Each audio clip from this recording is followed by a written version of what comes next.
Hey, how are you?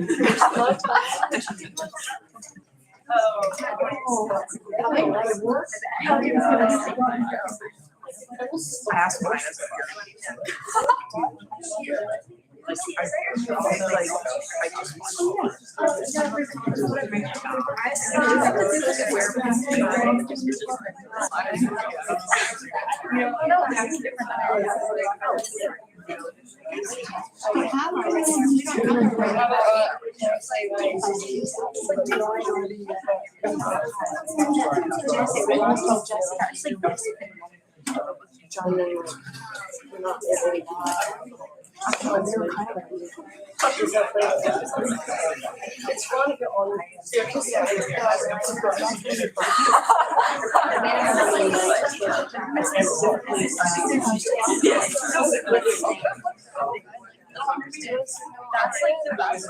Whereas mine is just like you can't even tell there's something.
All right, everyone, we're gonna get started. I'm really excited to present our third visiting artist of the semester, Hayal Pozanti. Hayal was born in Istanbul, Turkey, and has a BA from Sabancı University and an MFA from Yale University. She has been awarded large-scale public projects and commissions by the New York Public Library in New York, the Public Art Fund in New York, and Cleveland Clinic in Case Western in Cleveland. She has enjoyed institutional solo shows at the Aldrich Contemporary Art Museum in Connecticut and the Brooklyn Academy of Music in New York. Her work is in the permanent collections of Eli Edith Brood Art Museum, Los Angeles County Museum of Art, San Jose Museum of Art, and the Hammer Museum in Los Angeles. Hayal enjoyed her last solo exhibition, Lingering, in 2022 at Jessica Silverman in San Francisco. She lives and works in Manchester, Vermont, and is represented by Jessica Silverman. This series is made possible by the Francis Gimbel Goud Endowed Fund, and we're really happy that we can bring all these fabulous artists here to talk to you all. Before we get started, please silence your phones, make sure they're off, and have them away and out of the picture. And we'll get started.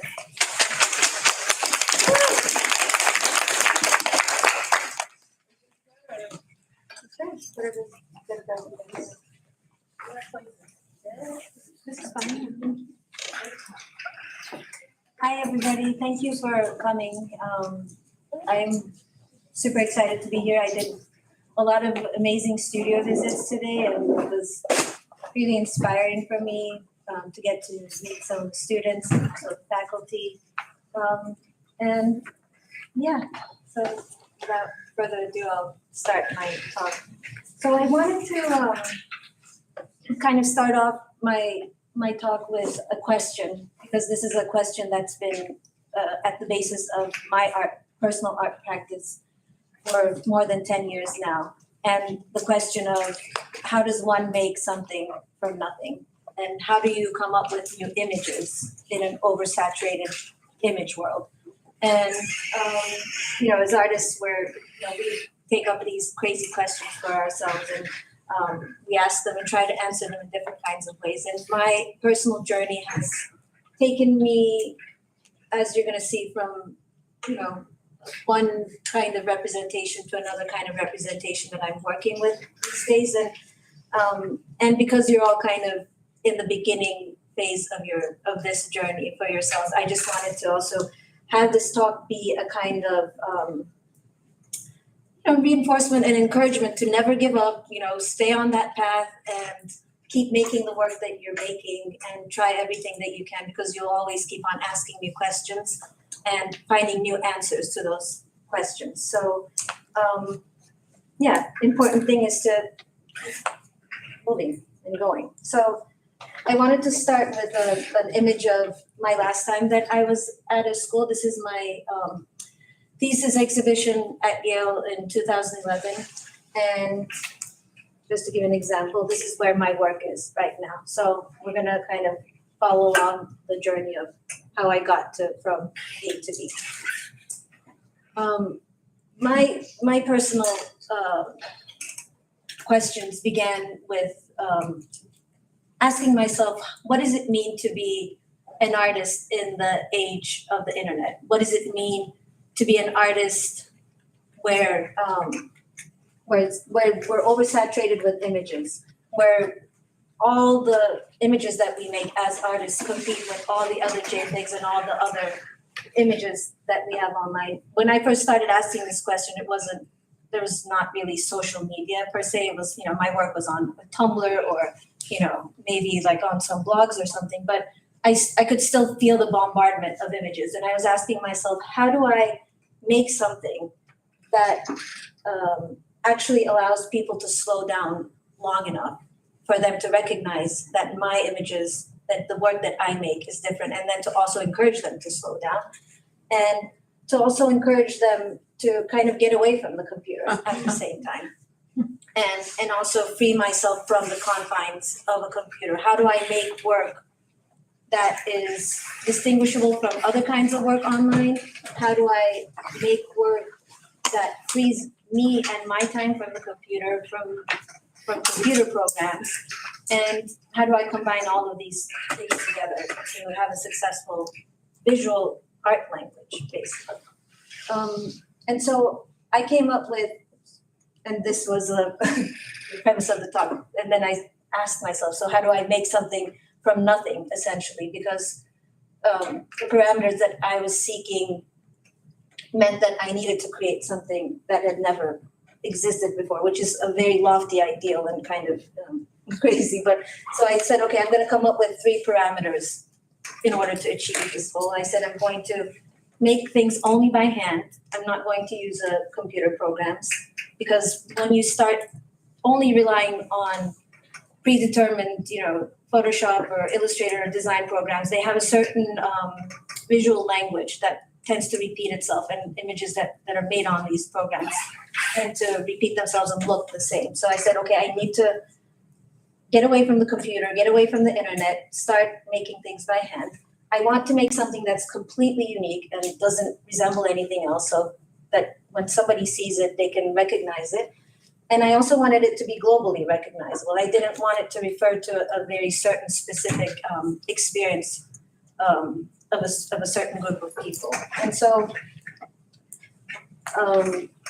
I thought, okay, I'm going to go back to basics. I'm going to go back to how did humans invent something? How did they invent shapes? How did they invent something that did not look like anything before? And because I have a background in visual communication design, I was familiar with designs of sigils and languages, and had a personal interest in them. So I started studying all these different methods of communication, of sign making, symbol making. It took me from from Mesopotamia all the way to Northern Europe to runes. And because of my personal background as a Turkish person, I was fascinated also with kilim patterns, which are kind of like these symbols that encompass an idea, and all the rugs that, for example, women make embody and hide certain messages within these abstract shapes.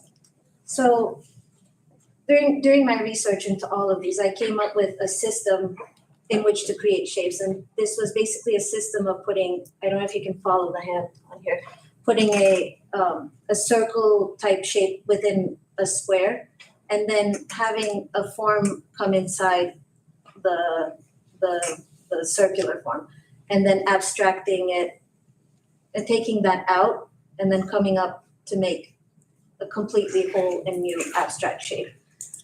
Once I decided and figured out this system, I kind of, quit the computer, quit the internet, and I would go home and kind of have like a Wi-Fi free zone where I was drawing and making these shapes, and just made hundreds and hundreds of them. And after a certain while, and after kind of starting to practice with making things on, this is my studio at Yale, by the way. So this is my first foray into, kind of painting without a computer, because I was so used to making things on a computer and then painting. I just kind of like needed to let loose and make paintings like this. And these were the resulting paintings from those. After several years of doing these studies and doing these paintings, I decided to figure out which one of these shapes were most compelling to me. And from all my sketches, I found out that I liked 31 of them the most. And once I eliminated a lot of the other sketches and distilled down to the 31 shapes, I felt kind of like an instant feeling of relief. And that's why I called this set of shapes Instant Paradise, because it was my personal freedom from both the computer, from images, and I could just use this notation system or musical system almost to come up with any kind of composition or work that I wanted to make. And so some of the first works that I made just using this specific 31 group of shapes was at a show in Berlin. It was called Passwords. And again, this is kind of like my interest in technology and its effect on our lives, and kind of thinking about embedding information within paintings within the shape system that I had. And the titles were also kind of within the realm of like the effect of technology on our lives, and thinking about encoding and encrypting. And these paintings, the colors for these paintings, I was really, I wanted to kind of mimic the computer colors, but take them out of the computer and make them into physical objects. But I was at the same time wanting to differentiate something that was purely visible on a screen and that would exist on a screen, but how to differentiate that into the physical realm was I was incorporating fluorescent colors. So you can't really tell on the screen, but when you see this painting in real life, this huge red mark is actually a blob of giant fluorescence. And oops, oh my God. Remind me later. Oh. Okay. And a lot of people that view this work, and also you can't really tell here, but I've used textured paint in this area. And so the experience of viewing these works were completely different on screen than viewing them in person. And also, before I forget, the proportions of these canvases, of these Divon panels, were an exact replica of an iPhone screen at the time. The iPhone screen is kind of different right now, so I kind of also wanted to feel what it would feel like to kind of sit inside an iPhone. And then the size is 40 by 75 inches tall, so it's a pretty large painting. And I wanted to understand the proportions of these this technological equipment we had and how it would feel to go inside of it, but also have this very physical relationship to it. And I was painting on Diamond panels again because it's this very, very flat surface, and it almost felt like, could I paint on a screen? What would it feel like if I painted on an absolutely flat surface like this? So and this is another painting from that series. This is a show that I had in Los Angeles. That's in a similar vein and with similar ideas.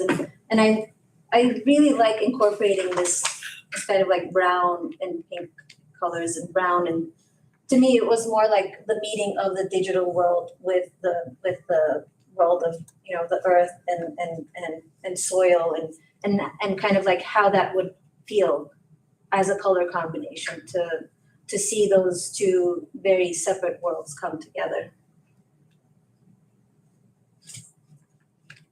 This is another painting from that series. I wanted to just show this. This wasn't a show, but this was I did the art fair booth that I had with my gallery, and I just wanted to show it because if any of you are also interested in kind of incorporating digital work into your practice.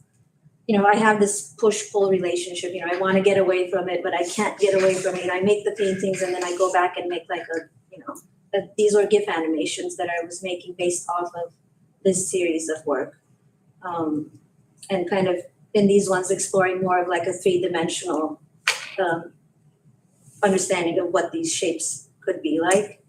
And again, incorporating these textured surfaces with fluorescent colors and trying to get more of a hand painted feel. You know, the paintings are still pretty tight and pretty hard edged, but in my mind I was, you know, okay, there's like a little bit of like hand there and, you know, and then there's the color and kind of the imperfections of the hand. I was hoping that were coming out. Again, like I said, there was like a push-pull for me with the computer. And at some point, I don't quite remember why I wanted to do this, but I was working on a font program. And I thought, okay, well, if I'm making shapes, because letters are basically shapes. So I thought, okay, I can maybe put my shapes back into the computer, and maybe this font program would be a way in which to do this. And so I started randomly putting my shapes into the font program, and I realized that I had created an alphabet. I realized that sounds weird, but I hadn't realized it until then. To me, they were more like musical notes, and then when I put them into the font program, I could actually write with them, I realized. So all of the shapes that are in my shape system have a number, have a letter assigned to them. And again, because of my interest in languages, I knew that Hebrew and Arabic have a numeric value assigned to each shape, to each letter. And so I thought, okay, I can also do that for my shapes. And so this is the final iteration of my alphabet. And it is, so each shape has a numeric one and a letter assigned to it. So this means that I can, and these are the capital letters, these are the lowercase letters. And this means that I can literally embed and encode messages into my paintings, which are then revealed within the captions, within the titles of the work. So and there's many different ways I can write 28, for example. I can do 2 and 8 makes 28, or I can add 8 and 20 together, or I can add 13 and 5. And I also came up with sounds for these. So I don't want to say them right now because it feels like a crazy person talking. So I can pronounce the words and I can make up. And I do have sound pieces where I have like spoken this language. I've been told it sounds really alien, like so. But maybe one day I can do it. Anyway, another thing, I can also write words into numbers. So the Hayal adds up to the number 47, and then I would make a shape that represents Hayal by adding 4 and 7 together, making this shape as. So it's kind of like making a logo or making a sign or a symbol to represent an idea, to represent numbers.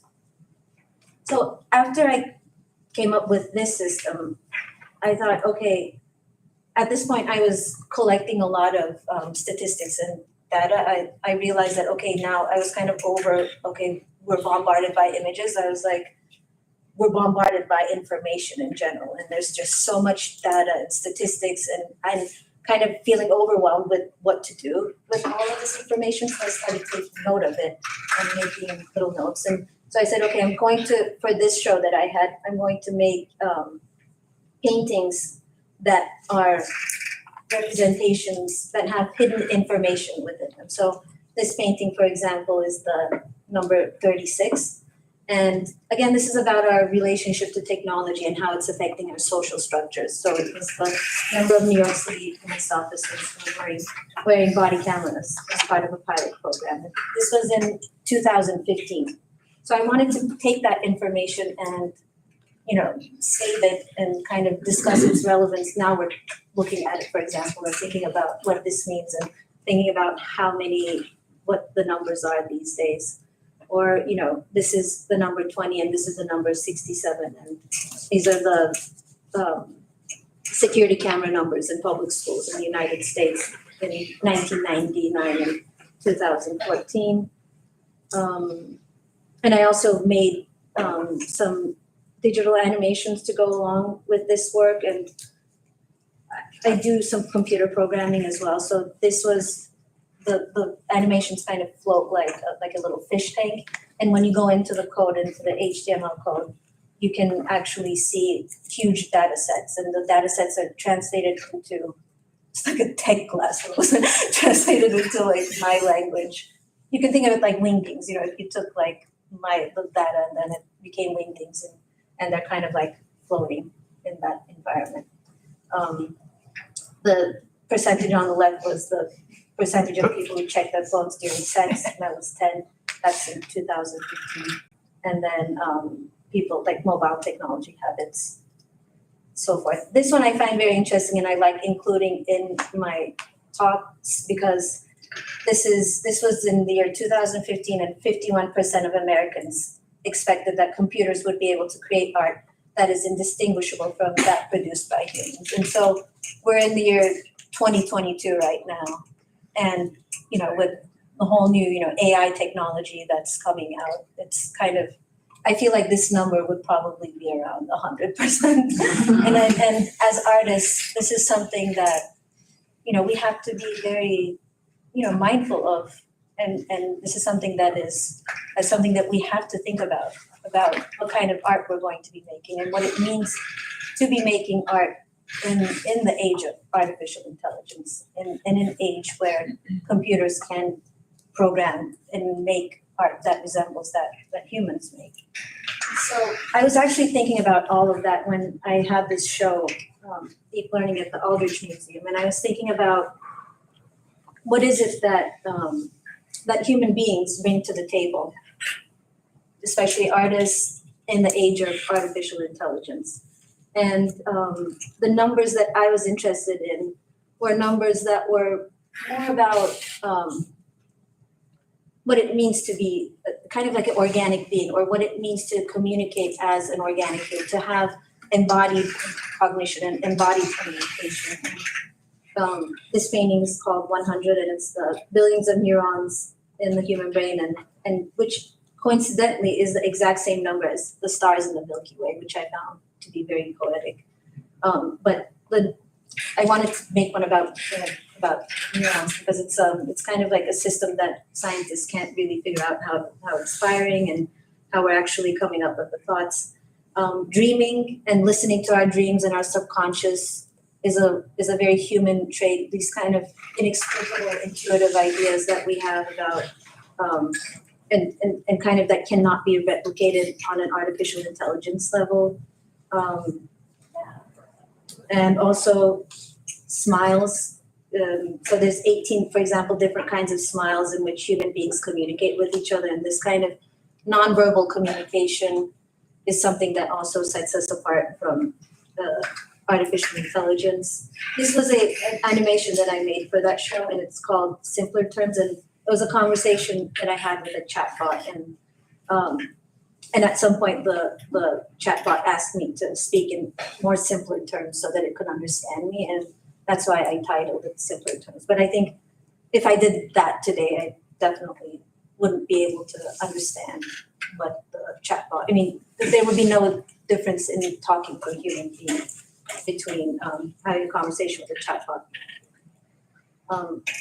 I just wanted to include this because it was in a show, but I like and I wanted to show the proportions because I think a lot of people kind of don't also understand how large my work is. I work on a pretty big scale, and I just love that this was like a performance done at the San Jose Museum of Art where the performer was in conversation with my work and kind of kind of embodying all the thoughts and feelings that I had when making this painting. And again, with this work, I was using again this very like the colors of the computer world, grays, blacks, but then combining them with the fluorescence and the browns and these kind of muted green tones to bring the two worlds together, so to speak. This is kind of a continuation of that work. This was a show at the Kitchen in New York. And again, this is a painting about intuition, not about, but I guess the number is representative of intuition. This is 55. Again, it's the percentage of impacted messages that is nonverbal. And 60. Again, kind of continuing the same formal exploration of gray colors, brown tones, and fluorescence. And this kind of segued into also my interest in becoming cyborgs. So, a cyborg is a human that's kind of symbiotically existing between being an organic physical being and with computers, which is when we're using our iPhones, which is basically what we do. But something like a cochlear implant, for example, is a way that we've integrated ourselves with machines, deep brain simulation devices, and so forth. This show that I had in New York was kind of like a culmination of all those thoughts. I wanted to paint on something that was completely machine-made and see what it felt like to combine mass-produced machine-made objects with hand-drawn, hand-painted shapes and figures, and kind of also make cyborgs of my paintings, of my work as well. And I like that they're kind of like also in kind of like a row of sunflowers or like a row of solar panels. And they were double-sided, so you could kind of like see on one side, and then the titles also reflect something about the combination of, nonverbal communication with giggles and nanotubes and glances and electrodes. So these are kind of like my cyborg paintings, I guess.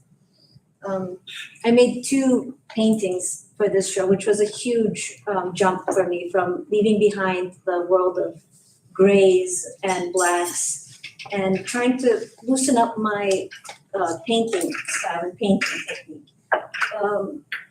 It was a primitive attempt. I feel like it's still very much very structured and very hard-edged, but I wanted to kind of start making things that actually represented my ideas of, being more intuitive, bringing out the hand a little bit more, not focusing on mistakes so much, letting some drips come along and let my painting marks be seen a little bit more. This is another painting from that. And so the title is actually, the painting itself actually says slippery satisfaction inside of it. And this one says bubbly determination.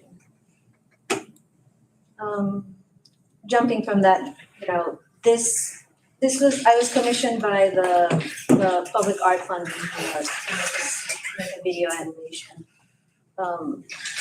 It was a citywide public art event, and I decided to, and they gave me this site specifically, and so I made a video animation that spelled out relentless tenderness. And it was played every minute for every 10 minutes, interrupting the commercials. So the show was called Commercial Break. And for 2 or 3 months, this video played on various screens inside of the World Trade Center. And I just wanted to kind of spell out in my shapes relentless tenderness, but also kind of give respite from the image bombardment that the commuters were feeling, to kind of lighten up their the images and have it be a little bit more calm colors and cleaner colors, and not have things yell and scream at them, and kind of give them like a little break from what was on the commercials. So that was this project. I wanted to show these because, again, it's in terms of painting, this was a huge jump for me, going from the last paintings that I showed you guys into this more kind of freer and looser painting technique. Again, trying to leave behind the cooler, colder colors in favor of more playful forms, kind of a little bit looser composition, and trying to incorporate backgrounds that also had color in them. But again, still kind of using these whole areas where fluorescent colors, and trying to again incorporate a lot of hand gestures and brush marks into the work. And these were pretty large in scale. They were like 60 by 140 inches. And this work was about the history of the internet in Turkey, because there was a show in Turkey and I wanted to explore that.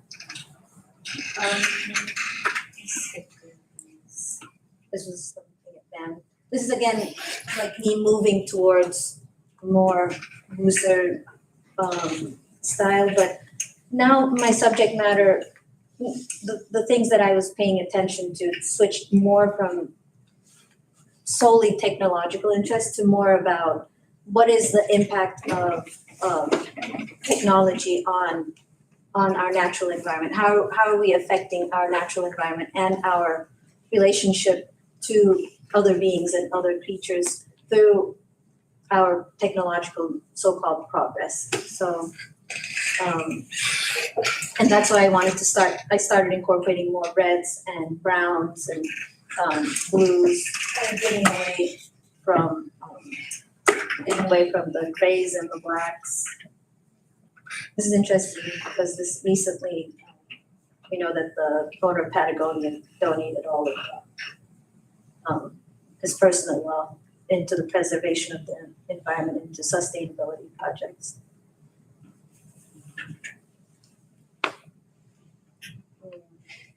And this is a really big mural that I got to make about the number of plastic straws used each day.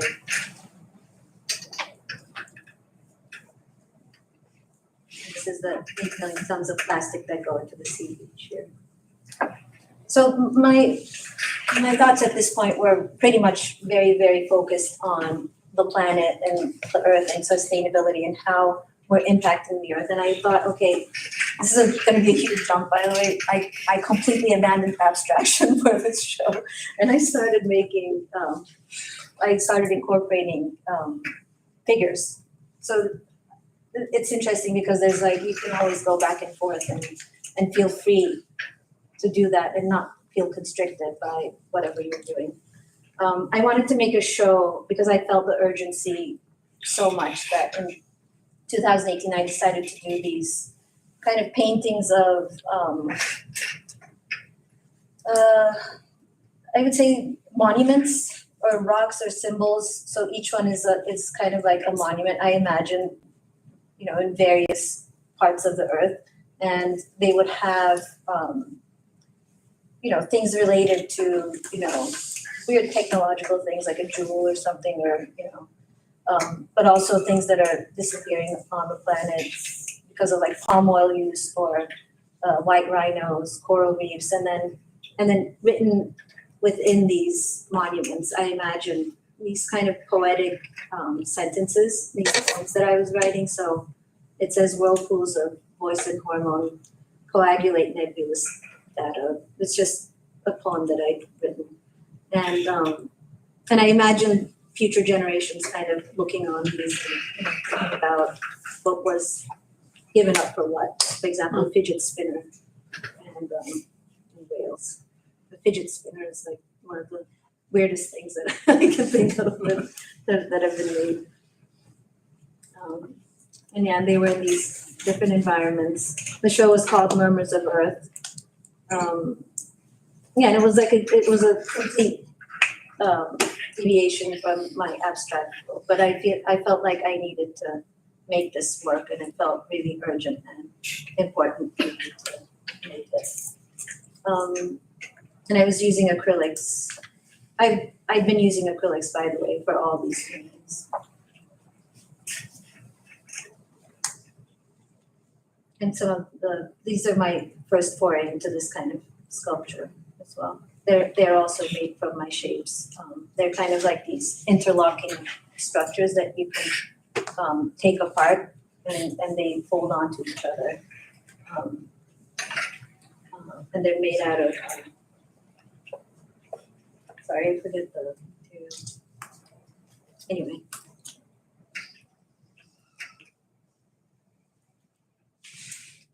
While I was working on those paintings, I got commissioned by the New York Public Library to make a permanent installation for the newest branch in New York. It's called the Stavros Niarchos Foundational Library, and it's right across from their main building in Manhattan. And if you're ever in New York, you can go and see it. It will be there forever. And I feel like this work was kind of like the last time in the last couple of years, or maybe ever, that I was fully immersed in my shape system representing numbers. So I wanted to make a work about the history of writing, and it starts off from in 3200 BC, the clay tablets in Mesopotamia, and ends with an attempt in the United States. And everything else in between that contributed globally to the invention of writing. And so when you go, this is a view from the very bottom of the library, and there's a little map that you can look at, and this first shape represents 3200, and then you go through the Egypt and the parchment paper and paper in China, and then braille in France and typewriter in Italy. And so it's a monumental celebration of the history of writing of humankind, not just one country. And while I was working on this, it took me approximately 2 years to complete it from start to finish, because all of these are cut out from a specific kind of material that had to be fireproof and produced and created. And so while all of that was being made in a separate production facility, but a production company, I was experimenting a lot with my painting techniques. I was thinking a lot about wanting to get away from using acrylic paints because I wanted to stop using petrochemicals. I was doing a lot of experiments with just taking pigments and mixing them with oils and putting them on the canvas and trying to do things with them to kind of let myself a little bit more loose and get out of the shapes and get out of making hard-edged abstract paintings, and to be more present in the moment and not think so much about numbers or what is the internet saying, or that kind of stuff, just to be fully present in the moment while I'm making and kind of change my process into that. And while I was doing those experiments, the pandemic happened, and I had to move out of my studio. This was while we were living in Los Angeles. And I said, okay, I can't be in my studio. I'm going to move all my work to the outdoors, and I created an outdoor studio for myself. And I think the urgency of the pandemic created something urgent in me. And I thought, okay, I might die any minute. I might, not be here. I think I just need to make whatever is inside of me and not think so much about what is this number, what does this shape mean, and to fully embody what I was talking about, be fully intuitive, be fully present and physical while I'm making the work. Think about the colors in a way that express my joy that's inside of me and not try and focus so much about the intellectualization of the grays of the computer and so forth. And so what I did when I started this outdoor studio, I just made some initial sketches that I tacked onto this tree, and they were again using my alphabet, my shape system, but they weren't really about any kind of number. I just combined them intuitively and made whatever shapes I wanted to make, and started making paintings from them. These are the pigments that I was telling you guys about. So if anybody's interested, you can buy these earth pigments and you can mix them with walnut oil to make your own paints in the studio, which I did for a while, but it just didn't work the same for me. And at that point, I remembered that I really liked, and some of you guys have asked me about this today, these oil sticks. They're pigment sticks, and they're made from these pigments essentially mixed with linseed oil or walnut oil and compressed into sticks. And they have very much you can use them a lot like drawing tools, but you can also paint with them by drawing inside, and then you can use a brush. I like using my hand, and because they're non-toxic, and you can kind of fully. What I liked about it is I could abandon brushes. I just really wanted to have this experience of painting from mind to hand, and not think about mixing anything. It felt even more intuitive and even more immediate for me. And this was my little outdoor desk.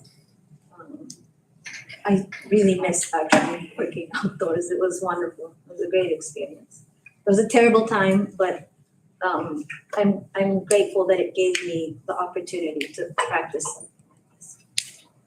This is one of the first paintings that I made in that vein. So it felt like a huge explosion for me, because I felt very liberated, and I felt very much, okay, now I can make whatever I want to make, and I don't really have to explain myself. And I guess that's what I was trying to say all this time with all these numbers about computers and AI. And I was like, okay, I can finally make the work that I've been talking about making.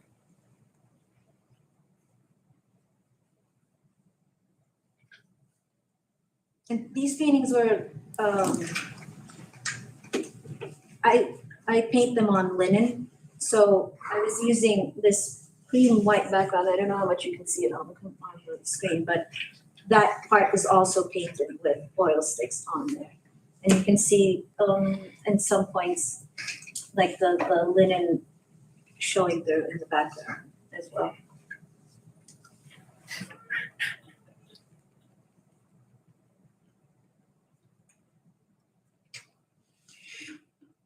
So for a while I was making this kind of work with, kind of these shapes floating and dancing in a white background. And I thought, okay, what would it feel like if I put them in some kind of an environment, like a landscape? And how would they sit there if the background was also painted? How would that feel? And so I started, this was a year ago, kind of trying to see what that felt like. And I actually really quite liked it. And I kept on painting in this vein with placing these shapes as some kind of almost creatures or flora and fauna that hasn't existed before into these kind of fictional environments, but still using my shape system to create new beings, I guess. And like I was saying, you can also use these. There's a lot of drawing language. You can draw a lot with them, but you can also create very smooth painting surfaces either with a brush. I sometimes used to use natural sponges. You can wet the sponge with some oil and go over that as well. There's a lot of, drawing here, for example, and yeah, like this kind of like scratching motion. Yeah, I think, for me, I started making art on a computer. So for me, this was such a kind of convoluted way of coming to painting, so to speak, is I was very used to making things on the computer with computer logic. And it took me, I think, 10, 12 years to kind of let go and be able to paint in a way that I really wanted to paint, but with a language of my own, but intuitively. And kind of also stop trying to like explain what I was doing and what the work was about, but let the work speak for itself.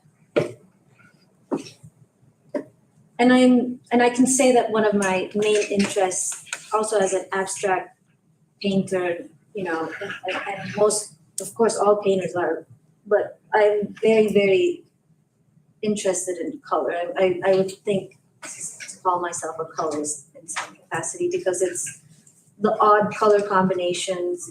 I would sit in my studio and just look at a painting and think about different color combinations and what feels strange and what feels kind of something that I haven't seen before, or it's something that I think a lot about. I feel very lucky that I get to sit all day and think about colors, but it's what I do.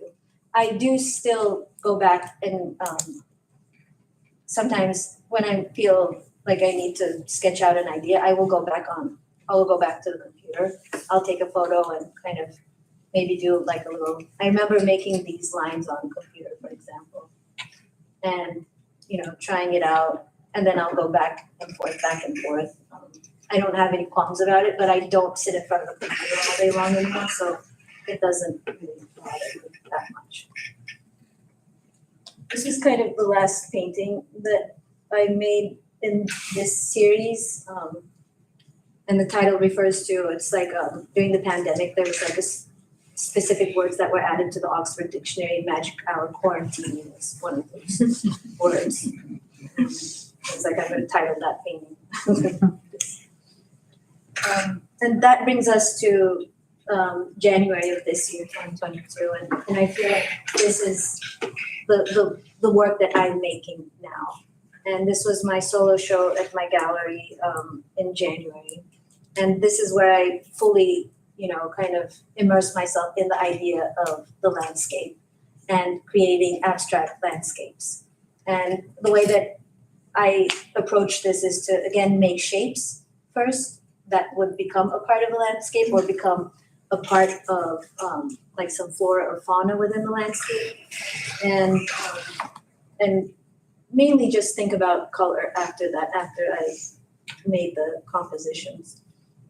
I really wanted to put some seats in the show because I wanted to encourage people to, as the show is called, linger and to kind of sit more with the paintings and spend time, and because that's the best kind of painting in my opinion, where you kind of like you look at a detail and and you want to look at it even more. It takes you on this journey where you might start here and then all of a sudden your eye wanders here and you're kind of like left meandering, and there's all kinds of little details that the artist has spent thinking about and looking at, and I was hoping that it would transform the viewers into kind of like another world, the kind of like a world that's between here, there, and something that you can't quite put your finger on, but it feels familiar and strange at the same time.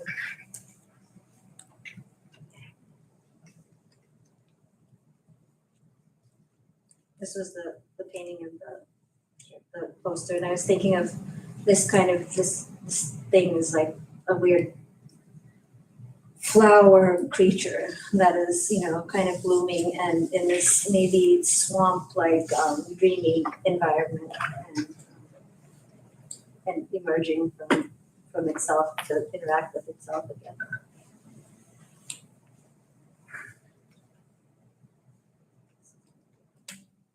And the way that I come up with my titles is, I've actually been keeping a list of phrases and words that, since actually 2018. That's when I first joined Twitter. And when I joined Twitter, it asked you, what are you doing right now? And I didn't have a cell phone back then. And so I was like sitting in front of my computer and I was like, this is the stupidest question. I'm not doing anything. I'm still sitting in front of a stupid computer. And I was like, I'm just going to start keeping an imaginary list of things that I could have been doing instead of sitting in front of a computer.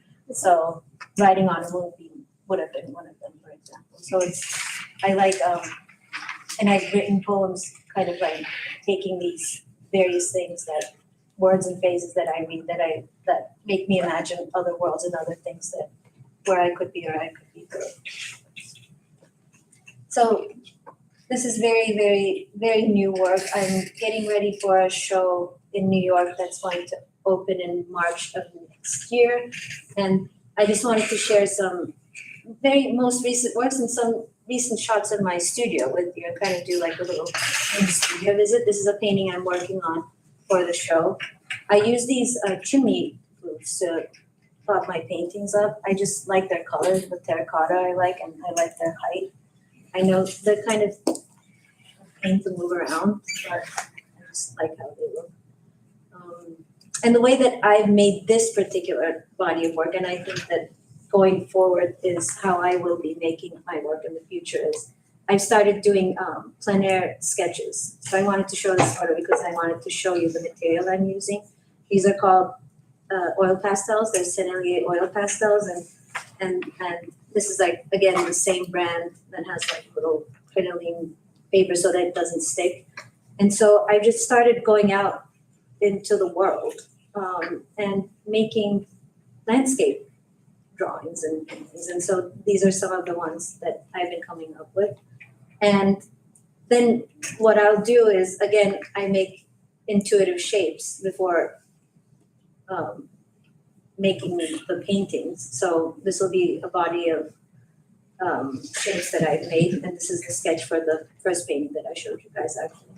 And then what I'll do is, and you know this, what I'll do is I'll take the shapes that I've made and I'll substitute them into the sketch. So what I'm actually doing is I'm taking a landscape that already exists, but I'm adding my own vocabulary and substituting a tree or a plant or a flower with my own shapes. So I'm creating a world that is, that references our world, but is kind of this mythical, magical world that is neither here nor there. These are some, I just wanted to show this because it's like a process image. So I start by, so this is the mini sketch that I made, and then I substituted my shapes here and here, and I paint on this raw canvas that I use clear gesso on, and then I'll draw with the oil stick on it, and then I'll kind of, and because I like sometimes how it shows through in the back of the painting as well, and you know, I'll bring my computer sometimes to just go back and forth and see what I made, if the sketch is working out the way that I want it to. These are my supplies. Some of you were asking. So you were asking me. So this is my palette essentially. So these are the oil sticks that I'm using. And I just wanted to show this as an image of how I paint. So I actually have a video of it, but I don't know how to show that here. So it's I'll just sketch here, and then I'll literally blend in everything with my hands. And what is this? Oh, I'm missing an image, but anyway, here you can see that there's like a little corner palette. So when to come up with new colors, I mix them usually on another Archie's paper and come up with the colors like that before I move on to the paintings. And then with the leftover trial sketch color paints, I'll make some new. These are just works on paper that I like to make in the studio to accompany and think about color combinations and keep, keep the paper circulating. And I just wanted to show you this. So this is the sketch. This is the actual size of the large scale painting. And then these are like they look tiny next to the painting, the oil sticks that I'm using. And this is a video, not video. It's a photo of my studio right now. This is my table. These are the oil sticks and paintings on the glue. So that's it.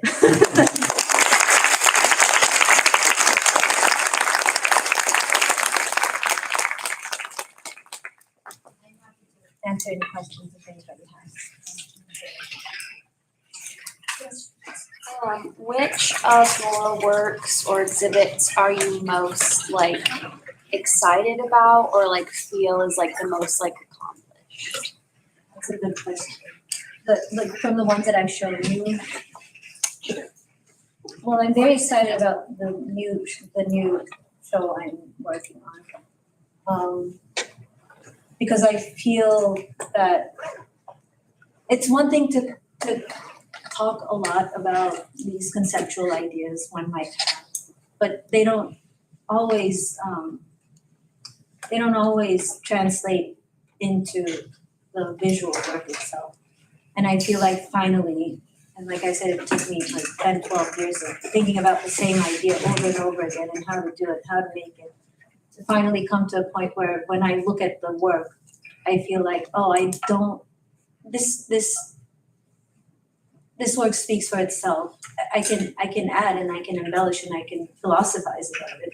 But I think it also really represents what I've been interested in all along. But apart from that, I don't want to sound like an ego leader, but I am very proud of the public library project because it's not every artist gets such an honor, and I feel incredibly honored to have made something that will be there hopefully forever. And I like the idea behind it too. I like the idea that it speaks to humanity as a whole. It speaks to us as a global species rather than about, kind of like our differences, but trying to unite us in what makes us together without thinking about countries and borders. Writing was this project that we all accomplished together. So I like that it's like a monument for that. Are those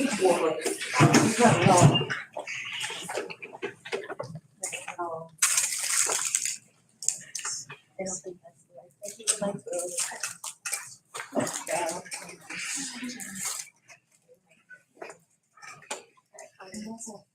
So do you want to moderate?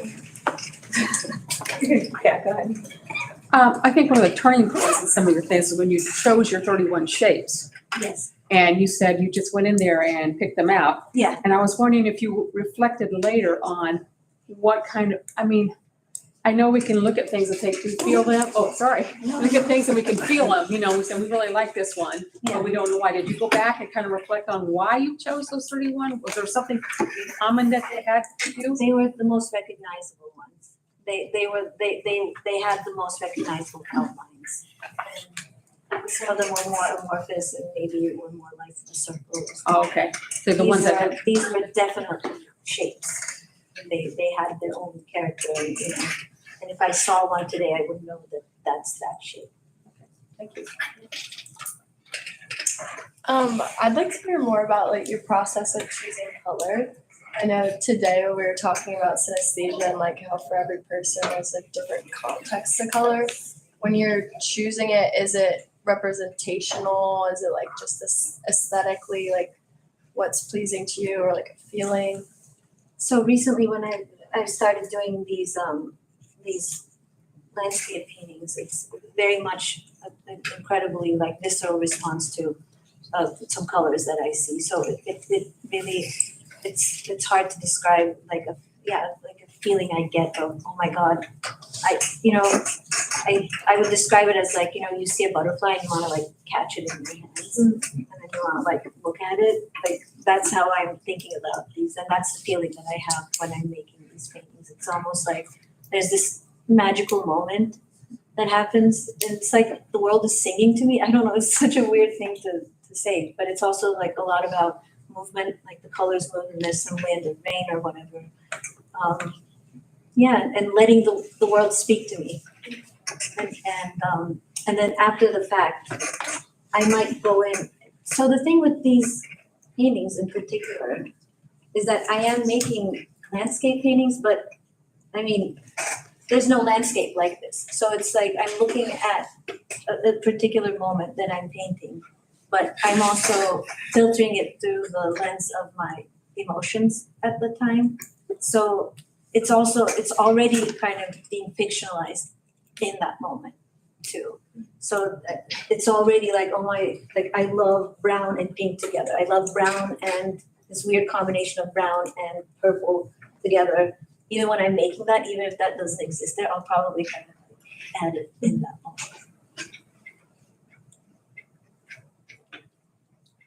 I'm curious to know how long it takes you for just one of your like normal sized works. This size, like an 80 by 60 Yeah. kind of work. That depends. So the little sketch I make, that's just like maybe in an hour. And then I come back to the studio and I feel very compelled to make some of the work. And when I feel very compelled to do it, I'll sit and I'll paint for 2-3 days nonstop. And then I'll have kind of a basis for it. And I like to work in groups, kind of. I like thinking of them as like computer tabs, screen tabs. So like they're there, and then I'll like make like 5 of them, and then I'll like start sitting and looking. Because I think that half of painting is looking, not just painting. So while you're painting, you can paint all you want, but half of it you're like sitting and looking and looking and looking. Every day you're like living with them. So it might take like a month, 2 months, but like I'm completing like a whole set of paintings in that time. Maybe I'll put some of them away. I'll come back to it. And it's also very much like the language. So, you're not learning, but you're like trying out something and it's a technique and it's like in your vocabulary. And that's why I like working on multiples at once. And then I'll take that technique and I'll implement it in another one. So it's hard to say for me, okay, I'm still working on this one painting and it takes me a month, whatever. It's such a flowing situation. I wish I had like more of like a more number of days. It looks like you have a lot of paintings. Yeah. Are they all out in the world? Do you? They're pretty Few much or- out in the world. Yeah. Are you attached to any of them? Like, don't you ever feel like sometimes I'm making this and this is really. Recently I felt that way. With these paintings, I'm like, oh, I want to have it forever. Right. But I also want to share it with other people. So it's a give and take, yeah. But most of them are out in the world. I try and, this is advice that I was given, to try and hold one from each series if you can. I don't know why. I don't know if we want to talk about the market of painting and the galleries and people, selling them in auctions, but that's why I was given that advice, just to, in case something, like one series of your work really, really blows up, and it's very important in your own for them to have that and to be in possession of that. I was told was important. So, okay, I think I can follow that advice.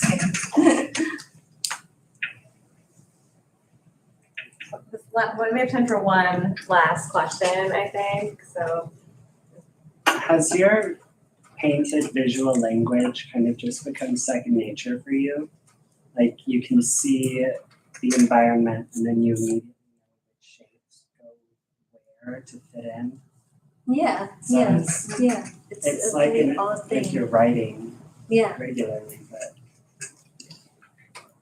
no, it absolutely has. Yeah.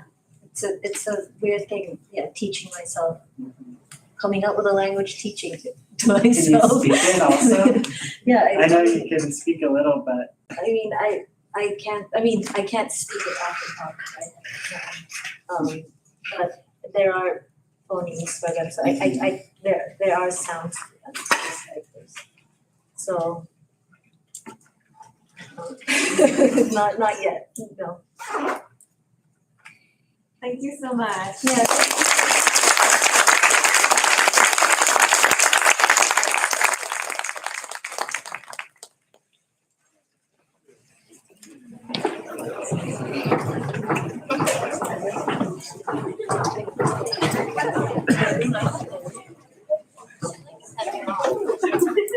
I know everything.